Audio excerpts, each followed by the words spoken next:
Kia ora, my name's Shelby and today we're doing a quick story on Philip Musica.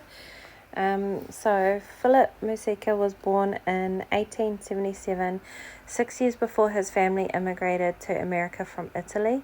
His life of crime began in earnest in 1909 when he bribed customs officials to misrepresent the weight of his imports. Some of those he had bribed were racked with remorse and confessed. Musica was sent to Elmira jail in New York in 1909, but President William Taft pardoned him after a few months. His next venture was the United States Hair Company, which began in October 1909, shortly after his release from jail, and involved importing human hair from Italy to be made into wigs and hair pieces for ladies. Using false invoices, Musica was able to borrow $600,000 from banks. Sorry, my eyes are just playing up. From banks before his scheme was discovered in 17th of March 1913. To avoid arrest, the whole family rushed to New Orleans, where they boarded a ship bound for Honduras. However, before it left port, the police boarded the vessel, and on 20th of March, they arrested Philip and his brothers Arthur and George, and also their 72-year-old father, Antonio. Philip took the blame for the whole family and was the only one to get jailed.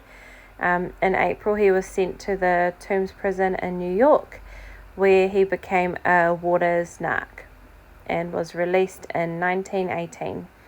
He joined the New York District Attorney's Office under the alias William Johnson. He charged William Randolph Hearst, the newspaper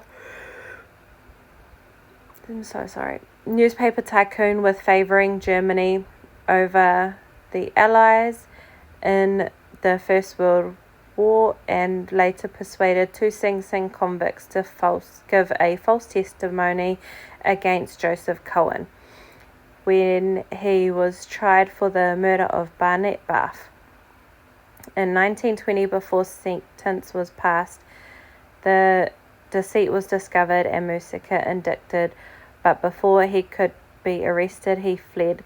His next scam was portraying himself as Frank Costa, the co-owner of the Adelphi Pharmaceutical Manufacturing Company, a maker of hair tonic.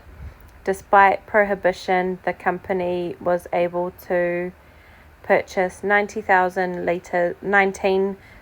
litres or 5,000 gallons of alcohol every month to put into their hair tonics. Musica distilled it into cheap booze and sold them to speakeasies.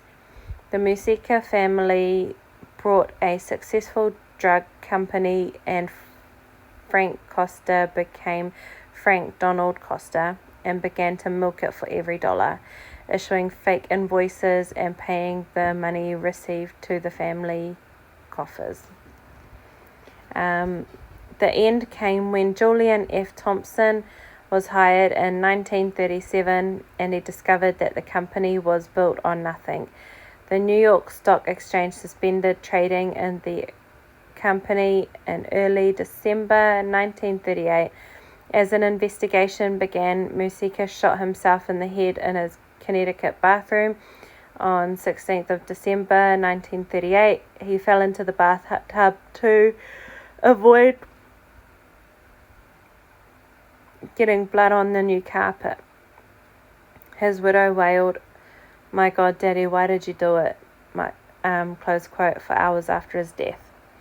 As Frank Donald Costa, Musica had an entry in Who's Who in America, listing many funny qualifications, including a PhD and MD from the University of Heidelberg. Okay. So he wasn't just faking his life, he was faking his qualifications too. I guess they come hand in hand. But yeah, that's for Musica, and hope you enjoyed that story. Stay safe and please subscribe.